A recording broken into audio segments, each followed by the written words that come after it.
All right, so we just left the draft party. O'Leary, Greenbean, and I had a great time with everyone that showed up to the main event. Thank you guys so much for supporting the channel, coming out. All you guys in the chat had a really good time. Michael Penix Jr. going in front of us to the Falcons when we had it all penciled in for a defensive player is absolutely bonkers. Now, obviously, it did not affect the Jets' pick because we were not going to take a quarterback. And look, Jets draft Olu Fashanu, 700 snaps in college. 1 sack given up. I think Samini said something along the lines of like a 1.1 pressure rate or something like that, 1.1% pressure rate.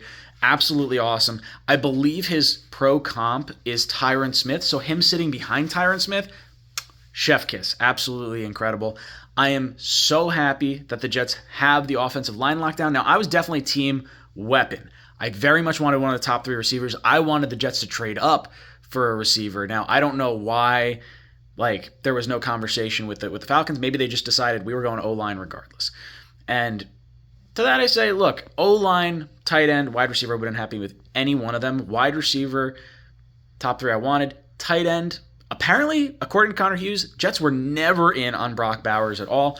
Definitely surprising, but when you saw the different comments that were made about, oh, hey, we're bringing him in the first day Aaron Rodgers is back in the facility, I immediately said, hey, we're telegraphing to everyone, hey, we want Brock Bowers, the betting odds, Jets, Brock Bowers. Someone come up and trade in front of us. So I'm not surprised that they passed on Brock Bowers. I would have wanted that pick because I felt like it was more of a now pick. But Olu Fashanu coming in, he could be DeBergshot Ferguson for the next 10 years. But this is the second year in a row that Joe Douglas has made a first-round pick that is not someone that is expected to have an immediate impact on this team.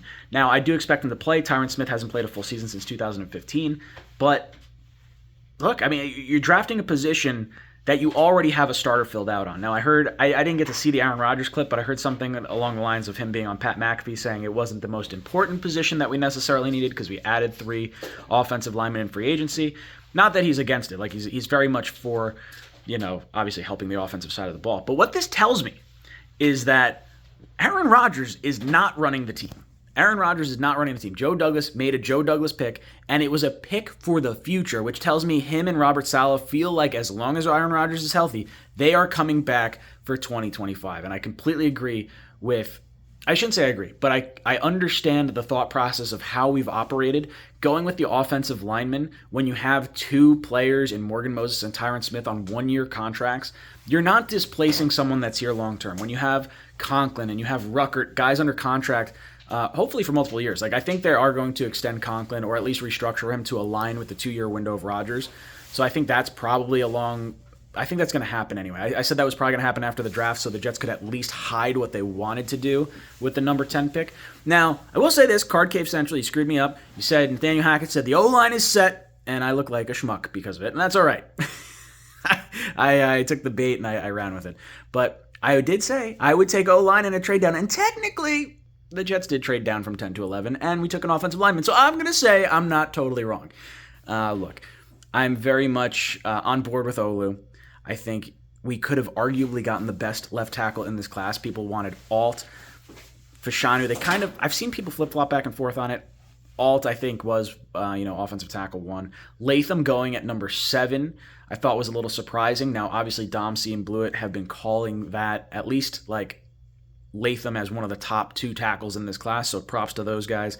But overall, I'm happy with Olu Fashanu. I think when you look at what the Jets want to do, they want to run the ball with Breece Hall and then keep Aaron Rodgers upright. And one thing you can do now that you've traded down, you've added a 4th and a 5th round pick. So basically, Joe Douglas traded Zach Wilson and then moved down 1 pick in the draft after a player that, you would not have taken anyway with J.J. McCarthy at number 10. So you slide down 1 pick. You go from pick 256, which is what you gave up to the Broncos. They gave you 203, and then you trade back the 1 pick, and now you move all the way up to pick, 129 or whatever the pick was, and you pick up a 4th round pick. So Joe Douglas, I commend you. You did a really good job tonight.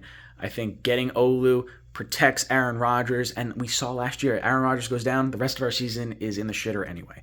So this gives you that little bit of a cushion there. Now, could you have argued maybe someone that can give you a little bit of flexibility as far as left tackle and guard? I would argue a little bit of that. Maybe they're confident in AVT's health coming back from the Achilles injury. I do think they're going to exercise that fifth-year option, although now I did think that was a smokescreen initially with Joe Douglas saying, like, oh, we're not too sure what we're going to do. Maybe that is actually factual, and they're not sure what they're going to do. So I don't know. I think now that the Jets have all these picks, you have your third-round pick, number 72, you have 3 fourth-round picks. I would be stunned if the New York Jets did not trade up in either the second round or, move up from the third round in some capacity to get a wide receiver. Xavier Legette, the guy I really would have preferred in the second round, obviously went pick number 32 to the Carolina Panthers in a trade up. What are the Jets going to do? What wide receiver do you particularly want? Is it wide receiver that you want? Maybe it's not even that direction. There's a lot of guys you can look at. There's Roman Wilson. There's Ladd McConkey. There's obviously Pearsall went to the Chiefs, I think is what the pick was. You have Tez Walker. There's still A.D. Mitchell's out there. I'm sure Troy Franklin's still out there. Lots of good receivers. I think you're going to see some movement at the top end of the second round. Some guys trying to get higher in the second round to get some of these receivers that fell out of the first round. So I'm team receiver with the next pick. I think after that, you're probably looking something like a safety, maybe a cornerback. I still want to see backup quarterback. Jordan Travis is still going to be out there. I would like to get a running back number 2. Braylon Allen is someone I really like. Probably day 3.